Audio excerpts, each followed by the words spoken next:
and stuff. After being there, man, holy shit, I feel like people have no idea I didn't even know what the hell was going on until I went to Palestine and saw how crazy it was. But what is it like? Give me your thoughts and your so experience. Everyone mistakenly thinks that Hamas like controls Palestine. That's not true at all. There's 3 different areas that were drawn up with the original partition. It's the West Bank, which is totally under military rule by Israel, and then there's the Gaza Strip, which is like the open air prison, which they bomb the shit out of like every couple of years, and Hamas controls that area. And then there's Jerusalem, which is an international city center that both Arabs and Jews live in. But the West Bank has been occupied militarily since 1967, and it's complete martial law. There's checkpoints.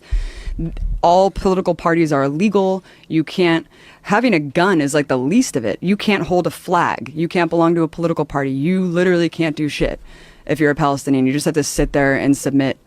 And even if you share a photo of someone who was like killed by an Israeli soldier, you go to jail, and you go to jail for the amount of like months that, what? Yeah, based on the shares and likes of the photo, they'll penalize you more and put you in prison for longer and longer. I mean, I'll just tell you one story. If you put a photo on social media, like you put of someone who on Facebook, died, and they'll be like, you're sharing a martyr and inciting people to like commit suicide, like on behalf of Palestinians, you go to jail, and they put them in jail. There's 99.7% conviction rate. Kids are tortured. Kids are in prison. It is absolutely insane. We went to, the first day that we were there, we went to a funeral of some guy, some farmer who was shot by Israeli forces, and we went to the funeral. It was horrible. You know, all the women are wailing and crying, and as we're leaving, the Israeli forces had set up a checkpoint right outside of this dude's house and started tear gassing and shooting rubber bullets like at people who were simply attending the funeral, just to punish people for attending the funeral. We went to another girl's house named Aya, who got shot in the vagina for peacefully protesting at some protest, and they shot 200 people that day. One guy next to her died. Another guy was paralyzed. They have a policy called shoot to cripple, where they shoot guys in the dicks. Yeah. Oh, it is fucking nuts, man. The West Bank is no joke. I thought that I was going to die several times. We were at this checkpoint going through Calandia, and there was this old man walking, like clearly drunk or something, and kind of like walking a little bit toward the checkpoint. They started shooting at him. Bullets are ricocheting off the thing. And my partner Mike, who was an invading soldier of Iraq, was just like, we're going to die. Like, they're shooting this guy. There's bullets ricocheting. It was absolutely insane. And as we go through the checkpoint, the soldier's like, hey, stay safe out there.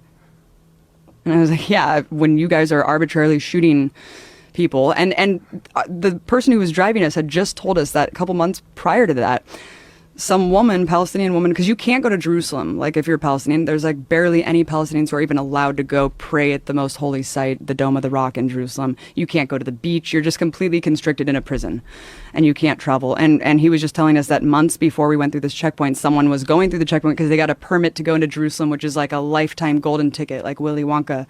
And they're walking, and she just got executed. And then... What? Yeah, she just got executed, and she was bleeding out at this checkpoint, and her little brother tried to help her, and they shot him too. And they're like hiding the video of this. And why this is they just a shoot her? day... Because they fucking hate Palestinians, and Palestinians are animals to these people. It's sick, man. It's sick. It's really, really sick, Joe. And I couldn't even get into Gaza. We were banned from going into this territory because I was told by the Israeli government that I was a propagandist and that I was like an enemy agent. And so I wasn't allowed to go into Gaza. So Gaza's hell, but the West Bank is under martial law, and everything's illegal, and you can't do a goddamn thing. And it's super cool. Like, we went to this place called Ramallah that was just like Oakland, where they're smoking weed. There's like openly gay people there. Like, it's just completely different than what people think of Palestine, you know?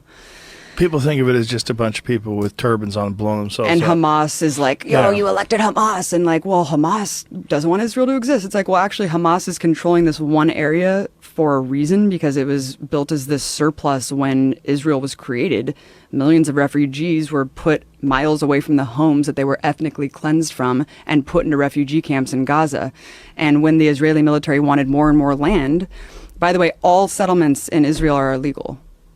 All of them are illegal in the West Bank, but they just keep creating more and more and more. And we would go to these villages of just Arab people living in these villages, and the settlers will come. You have to be a fanatical fucking asshole to move from California to an Arab village in Palestine and set up a goddamn tractor trailer and just live on top of their home. And they can have giant machine guns. They can firebomb you. They can shoot you. They can beat you up.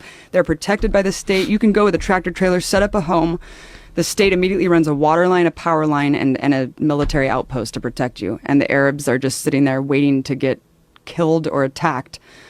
It's absolutely insane. And the way home demolitions work are insane too, because like they either deliver a piece of paper with a rock over it, and they're like, here, if you find it, good for you, and if you don't, then you're screwed.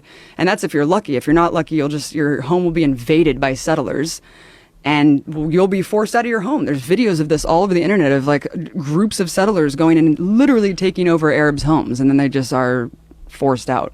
It's crazy, man. It's completely way crazier than I ever could have imagined. How long were you over there for? A month. Whoa. Yeah. Yeah. And we were simply, and people want to quabble about like, oh, it's not apartheid. There are different fucking license plates for Arabs and Jews. Like, you cannot go to areas. Like, Israeli soldiers will arbitrarily set up checkpoints and just shut you out of your neighborhood and force you to walk 3 miles to your home. Like, they can do whatever they want because you are under martial law. And you have no mobility, like you have no freedom. So it's really bad. And we just did a whole series on the Empire Files talking about how Israel was created up until today. And we go over like the settlements, the demolitions, the jail, and why I think there's no hope from within Israeli society to change. Because it's becoming a more theocratic state and a more fascist state as it grows. Because you have to be to maintain this Jewish supremacist state. You have to be like more fascist and more controlling and more militaristic in the way that you rule society, just like the US. I mean, people who were considered outlier fringe assholes 30 years ago are now like the Christian evangelicals are now in power. It's really, really crazy. I mean, it's not the same because Israel is a white nationalist, like ethno-supremacist state. And you see the way that they treat Ethiopians and Israelis. It seems like a lot of Israelis, well, think about this. In order to really reject the notion, it's like rejecting being an American. It's like such a hard thing for people to really accept.